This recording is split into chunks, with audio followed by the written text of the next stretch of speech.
আসসালামু আলাইকুম। BD investor কনসালটেন্টের পক্ষ থেকে সকল বিনিয়োগকারীকে শুভেচ্ছা জানাচ্ছি।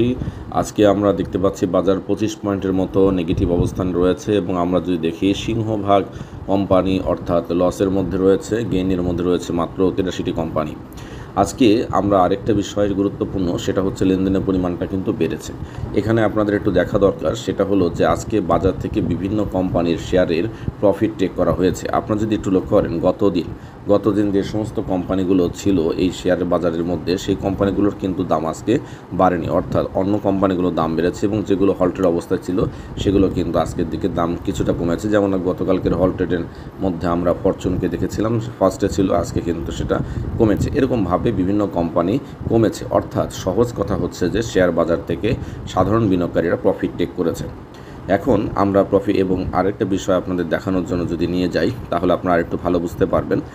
যদি দেখেন এখানে সেক্টরাইজ যে অ্যানালাইসিসগুলো হয়েছে, মানে বিনিয়োগ যে হয়েছে, এই বিনিয়োগের মধ্যে ব্যাংক সেক্টর আবার উঠে এসেছে। তার মানে ব্যাংক থেকে শেয়ার উঠে এসেছে এমনটি না, ব্যাংকে যখন কারেকশন শুরু হয়েছে, ব্যাংক থেকে মানুষ নতুন করে বিনিয়োগ না করে বের হয়ে যাচ্ছে বা নতুন করে কিছু বিনিয়োগ আবার করছে। কারেকশন শেষ হচ্ছে, বিনিয়োগ করছে, কিন্তু সেই বিনিয়োগের মধ্যেও কিন্তু সহজে বলা যায় যে সেই কোম্পানিগুলো কিন্তু আসলে ভালো অবস্থানে হয়েছিল, তাই সেখান থেকে প্রফিট টেক করছে। আবার কিছু যেহেতু ভালো অবস্থান কিছু কমে এসেছিল, সেখান থেকে আবার নতুন করে বিনিয়োগ করছে।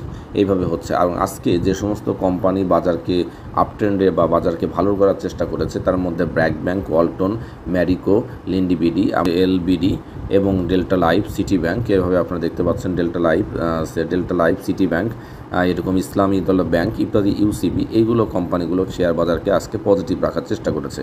নেগেটিভ করার মধ্যে আমরা যদি দেখার চেষ্টা করি রবি, তারপরে আমরা এই Lafarge, Olympic, BX Pharma, Beximco সুপুর, কেপিসিএল, হাইডেলবার্গ সিমেন্ট, এই সমস্ত কোম্পানিগুলো বাজারকে নেগেটিভ করার চেষ্টা করেছে। এবং এখন বিষয়টা হচ্ছে আগামী দিন শেয়ার বাজারটা কেমন হতে পারে বা কীরকমভাবে যেতে পারে, এই কথা কিন্তু আপনাদের আগেই জানিয়েছিলাম। আপনাদের যেটা জানিয়েছিলাম যে শেয়ার বাজারে যেহেতু 3 দিন টানা পজিটিভ আছে বা হচ্ছে, বা 3 দিন টানা পজিটিভ হওয়ার পরে আপনার দেখা যাবে স্বাভাবিক একটা বাজারে একটা কারেকশন আসবে। এই কারেকশনটা কিন্তু যথারীতি চলমান হচ্ছে বা আজকে দিয়ে শুরু হলো। আপনারা যদি একটু লক্ষ্য করেন, আজকের শেয়ার বাজারের ক্যান্ডেলটি যদি আপনি লক্ষ্য করেন, গতকালের ক্যান্ডেলের মতোই প্রায় আজকের ক্যান্ডেলটা, কিন্তু গতকালকে যে জায়গাটায় বাজার ক্লোজ করেছিল সেই জায়গা থেকেই বাজার আসলে নেগেটিভ হয়েছে। যদি একটু লক্ষ্য করেন, গতকাল 25 পয়েন্টের মতো পজিটিভ হয়েছিল, আজকে ঠিক সেই জায়গা থেকেই 25 পয়েন্ট নেগেটিভ, কিন্তু একটা সময় বাজার বেড়ে গিয়েছিল। বাজার বেড়ে গিয়ে কিন্তু আপনার যথারীতি 5860 পয়েন্টে বেড়ে গিয়েছিল। সেখানে মূলত হচ্ছে বাজারে সহজ কথা, যারা বিনিয়োগ করেছিলেন, যারা প্রফিট টেক করছেন, তারা বের হয়ে গেছে। পরে যখন নতুন করে আর বিনিয়োগের সুযোগ বা হয়নি বা তৈরি হয়নি, তখন বাজার দেখা যাচ্ছে যে একটা নিচের দিকে নেমে 5803 পয়েন্টে বাজার ক্লোজ করেছে। এটা এখন এরকম একটা প্রফিট টেক বাজারে হতেই পারে এবং এরকম প্রফিট টেক বাজারে হবেই, কারণ সকল বিনিয়োগকারী আসলে বিজনেস করার জন্য এসেছে।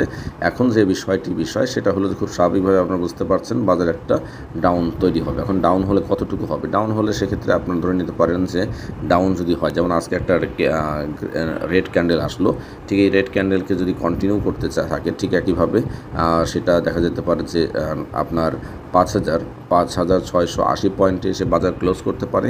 সেটাকে যদি ভেঙে যায় তাহলে সেটা পরবর্তী সিজনে পরবর্তী সাপোর্ট লাইন হবে 5607 পয়েন্ট, এবং এর মধ্যে এসে বাজার আবার একটা ঘুরে দাঁড়ানোর চেষ্টা করবে। এখন শেয়ার বাজারে দাম কম, মানে যেটা হবে পয়েন্টের মধ্যে নেগেটিভ হবে, তার মানে কি শেয়ার বাজারও নেগেটিভ হবে? না। শেয়ার বাজারে কিছু কোম্পানির, যে কোম্পানির দামগুলো এখন বাড়ছে, আজকে বাড়ছে বা কালকে বেড়েছে, সেই কোম্পানিগুলোর দাম যথারীতি বাড়বে, কিন্তু সিংহভাগ কোম্পানি নেগেটিভ থাকার কারণে বাজারটা নেগেটিভ হবে।